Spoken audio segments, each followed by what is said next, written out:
1. Open Sims 4 Studio. Clip pack. Animation. Call it something. 2. Clips. Pick a rig. Export. Call it something. 3. Open the Blender file. Press 1 to flatten it.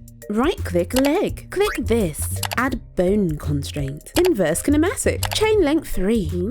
Click a wrist. Chain 3 for this. Chain 4 for this. To animate in FK, right-click a joint. Select this. Now rotate. 4. Press A. Press I. Lock rotation. Press A to deselect. Click this. Click rotate. 5. Move the timeline. Move a joint. Rinse and repeat. Change end to match your last keyframe. Save it. To know how to do the eyes, mouth, and fingers properly, check out step 4 from my old video. Find that in the description. 6. Import your file. Name it. Describe it. Make an icon. Click Post Pack. Name it. Make an icon. Save it. Now, test it. Wow. I wonder what animations you're going to make for The Sims. For more Pixie tips, don't forget to subscribe.